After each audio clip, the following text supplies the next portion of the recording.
अस्सलाम वालेकुम वरहमतुल्लाहि वबरकातुहू। उम्मीद है कि आप सब लोग खैरियत से होंगे। पिछली वीडियो में हमने फ़र्ज़ और फ़र्ज़ किफ़ाया के हवाले से जो है ना बात की थी।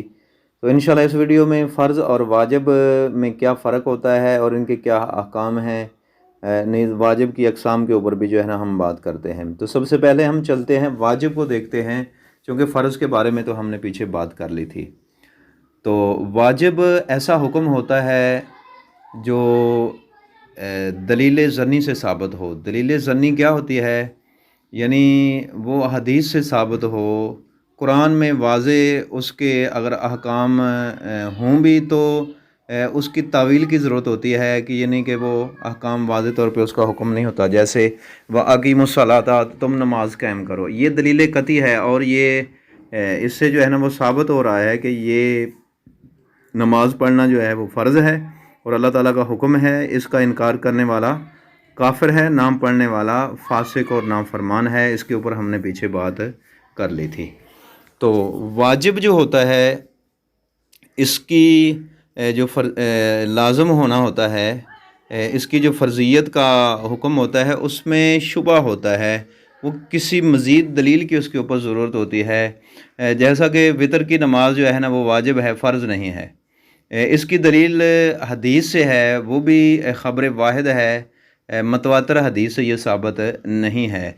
लिहाजा ये दलील उतनी मज़बूत नहीं है जितनी दलील कती मज़बूत होती है। जैसे कुरान में कोई वाज़ेह हुक्म आ गया तो उसके लिए जो है ना वो फ़र्ज़ हो जाती है वो चीज़। उसके ना पढ़ने से या ना करने से बंदा गुनाहगार भी होता है और इनकार करने से बंदा दायरा इस्लाम से ख़ारिज भी हो जाता है। लेकिन वाजिब जो होता है ना, इसके तर्क करने वाला गुनाहगार तो होता है लेकिन काफिर नहीं होता। तो इसलिए अहादीस नबविया से या आप सल्लल्लाहु अलैहि वसल्लम की किसी फ़ेल से अगर वितर जो है आप सल्लल्लाहु अलैहि वसल्लम ने नमाज में शामिल की है और इसके ऊपर पाबंदी से जो है ना वो आप सल्लल्लाहु अलैहि वसल्लम अमल करते रहे, सहाबा को भी इसका हुक्म दिया।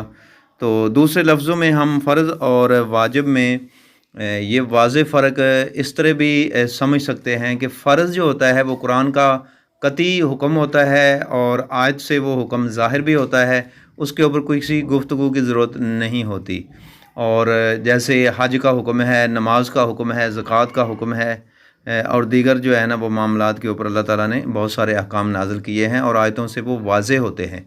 लेकिन वाजिब जो होता है ना वो अगरचे कुरान में ही उसका हुक्म आए लेकिन उसके ऊपर तावील की ज़रूरत होती है। आप सल्लल्लाहु अलैहि वसल्लम उसकी आगे से शरह फरमा देते थे और उसकी वजाहत कर देते थे। सहाबा जो है ना वो आप सल्लल्लाहु अलैहि वसल्लम से सीख लेते थे। इसलिए जो है ना फ़र्ज़ नमाज़ों की रकतें भी 17 हैं, बाकी हम टोटल 48 यानी 48 रकतें अदा करते हैं, जिनमें नवाफ़िल भी हैं, जिनमें सुन्नतें भी हैं, जिनमें ये वितर की नमाज जो कि वाजिब है, ईदैन की नमाज वाजिब है।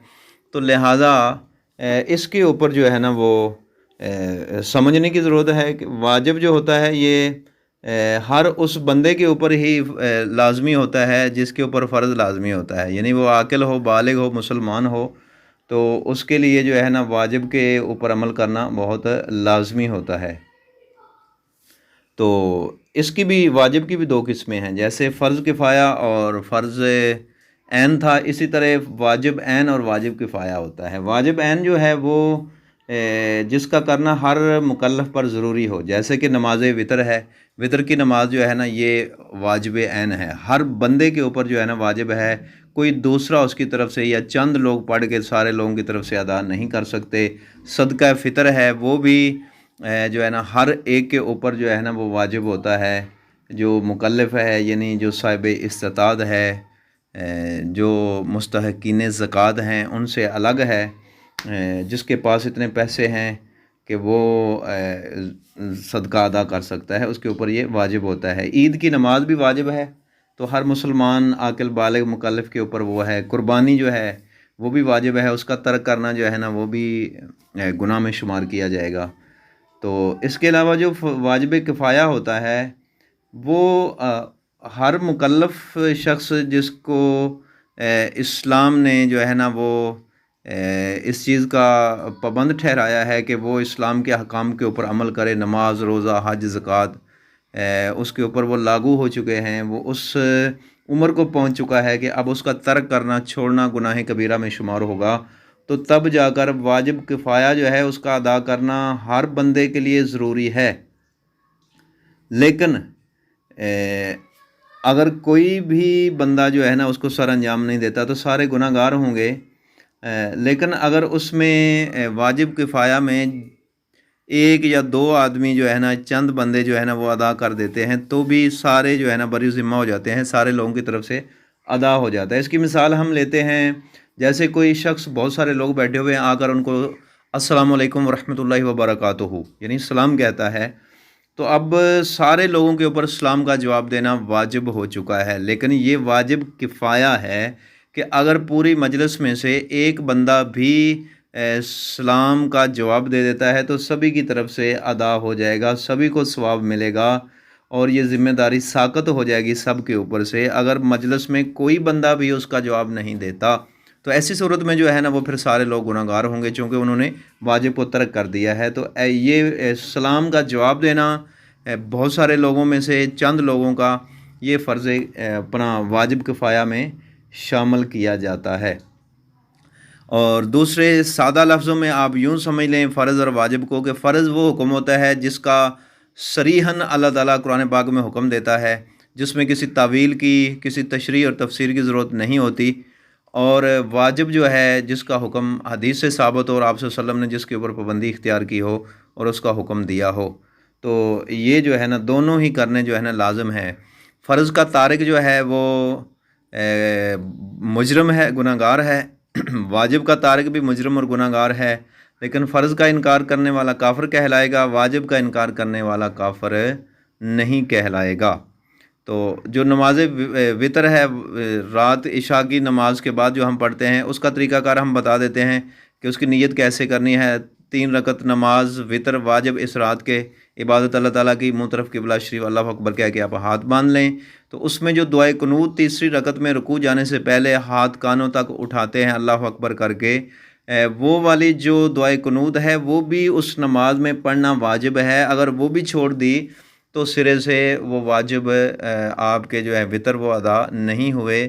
لہٰذا بعض لوگ کہتے ہیں وہاں پہ جو 3 بار کل شریف پڑھ لیں یا کوئی ایسی دعا پڑھ لیں یا کوئی سبحان ربی العظیم، سبحان اللہ، الحمدللہ، بہت ساری چیزیں لوگ بتاتے ہیں، لیکن جو حدیث سے سنت میں ثابت ہے وہ دعائے قنوت ہی ہے، تو اس کا وہاں پہ پڑھنا وہ بہت ضروری ہے، اس کے بغیر وطر مکمل ہوتے ہی نہیں ہیں۔